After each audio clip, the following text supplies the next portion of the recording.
I'm not a crook.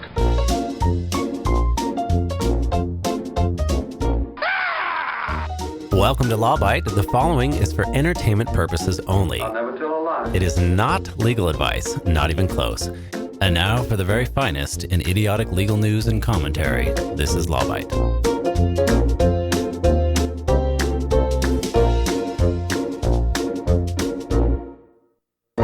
Before we get today's episode of Law Bite started, I'd like to give a huge hug of support to those mourning Ruth Bader Ginsburg, aka the notorious RBG. You are a hero, an icon, a true American, and we will miss you. Now, moving on to our current state of affairs in the U.S. and elsewhere. If you think things are nuts right now, you should see my house. Actually, I think my 4 and 5-year-old are probably more organized and more competent than our current heads of government and industry.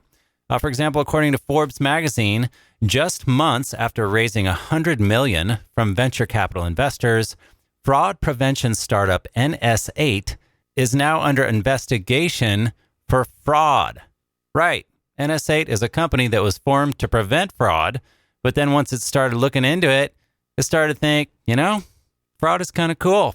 Now, this sort of duplicitousness is sort of like claiming that mail-in voting is inherently fraudulent and then casting a mail-in absentee ballot yourself. In other words, it's like saying, no, I didn't eat the cookie. You ate the cookie while eating the cookie.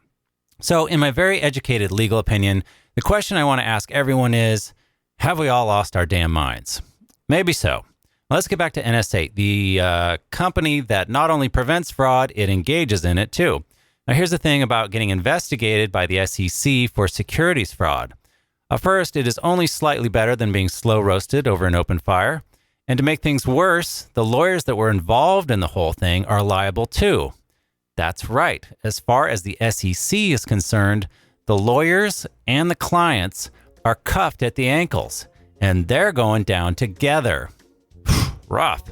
So if you ever come into my office and say, hey, I was thinking about raising money through investors. Can you help me with that? I'll say, yeah, cool. Thanks for coming in. Here's a complimentary get out of my office lollipop, and don't let the door hit you on the way out. And then I have myself a cookie. Until next time, this is Law Bite. See you then.